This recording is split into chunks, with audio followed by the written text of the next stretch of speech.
Do you think that? Sorry, could you just define that again? I think morality should be pervasive throughout everything one does. I mean, I don't think you say, okay, here's an area of life, money-making, where I don't have to be moral beyond complying with the law. I think morality plays a part, yes, but I don't think it's the be-all and end-all. It certainly isn't with me. I know what is the moral or the immoral way to do it. But you're not saying you would knowingly behave immorally. I must admit that on occasions I've had to, yes. You've had to? Yes. To achieve the objective. You're under duress, or? No. To achieve the, to obtain, to realise the optimum, whatever one has to, out of the situation that is going a little bit. What sort of thing? You mean, in other words, you have been exploited, exploiting other people? No, I've normally been on the receiving end of some kind of exploitation, and I'm using that in a broad sense. But where have you been immoral then? And I've turned it around. This isn't a confessional, but where would you give us an example of the type of thing where you might? Michael wants to know, what did you do? Well, can I give an exact example of something which several years ago I had there's many of them, but I'll give you one particular one because it's common knowledge. Several years ago I was defrauded of quite a lot of money by an accountant. In fact, it happened whilst I was in prison. He had control of assets, he and solicitors and other people, and they dissipated a large amount of it. I came out and I sought about recovering my assets, my money. What he'd taken had in fact been mainly dissipated. I mean, it's an interesting theory. It's not an interesting theory. It's an interesting fact that people who actually thieve money or acquire money illegally then basically lose it. They don't know what, they're not able to increase it. Anybody that's stolen money from me, and I've said to them, where is it? They can't show me. And of course, then one has the problem of recovering it, not only your money, but the interest and everything else that goes with it. Well, this particular occasion, I got hold of this. I'm précising what happened over a period of months into a few sentences. I got hold of the fellow. I got him to sign over everything he did possess, which was substantial. There was still a deficit. So we kidnapped him, stuffed him in the boot of his own Rolls Royce and took him over to Paris and kept him there as a slave, for want of a better word, for 2 years, working. He had to work 7 days a week from, I suppose, all hours of day and most of the night on accountancy, on preparing accounts and keeping records and things for my businesses. And on that basis, I worked out that he'd repaid me what he owed me with interest. Now, where do you, is that moral or? No. Or whatever, but the thing is, you see, I took the view that I'd been exploited, I was the victim. To go and report him to the police, to bankrupt him or do anything like that would have just been a waste of time.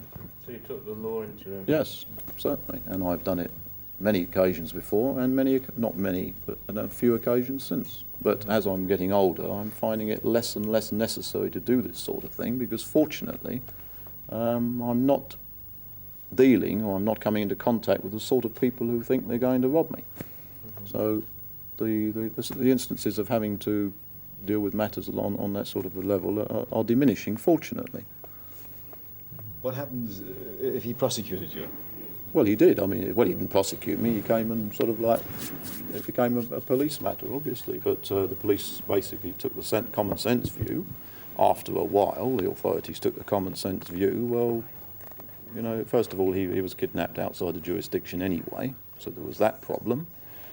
And secondly, why should the police or why should the law of the land go and protect somebody like that? Bearing in mind he was a wrongdoer in the first place. They did basically not want to know about it. And in fact, they investigated his affairs a bit more carefully, and he ended up getting 2 years imprisonment for certain offences of robbing other people, not me. My affairs I'd settled with him and we closed the books. But he had also robbed other people, including a particular old age pensioner and these sort of people, which the police decided they were going to prosecute him for. And he got 2 years imprisonment. Could you survive? And to carry on, in fact, he's been... I'm going back, this was all happened, by the way, in 1972. But twice more since then, he's been involved in similar activities again. So it's a leopard not changing his spots. Well, he hasn't learned, has he? But the thing is, he didn't rob me again. Yes. Could you survive without money? Yes, certainly. I have done in the past. Well, without, how can you survive without money? Well, I mean, if you live on a desert, When you're in island, prison, I guess. well, That was no, one I didn't example. survive in there without money. I mean, it was the most useful form of currency. It was a necessity in prison. No, I mean, I've survived in various places without money and could do. But suppose you were put into a situation where, Funnily enough, that the easiest places to survive without money are these third world countries, where we're all taught that they're, you know, in such a bad way. Whereas effectively they get up and pull something off the tree. And they're very, very, very fertile, many of these countries, but they're not interested in planting, not interested in doing anything. But I'm not blaming them for it. That's their way of life. That's the way they are, and they're quite happy. It's not for us to go out there and start interfering with them and saying, you do this, you do that, and start growing tomatoes. but suppose you were put in a position whereby you were given a wage, say to weed this garden every day for the rest of your life, and you will be paid £1 a day. Now, I suspect that if you were given free economic reign, that's £7 a week you would earn. You could do something with it. Yes, I would invest it. If you were stopped doing something with it and told that's it for life, Well, I'd commit Could you- suicide, I suppose. you'd give up. You wouldn't be able Well, to exist in a way. Well, I wouldn't, in case I wouldn't want to exist.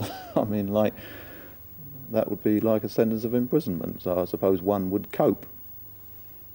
One would have to cope. I just When want, you were in prison, can I ask, did you feel that it was justified Uh, that you were in prison? As it happens, yes, I did.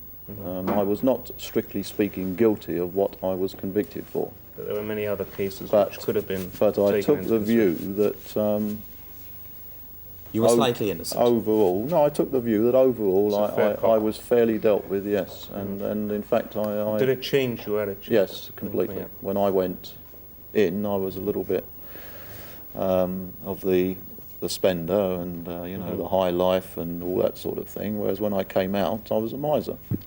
We are I appreciated every penny.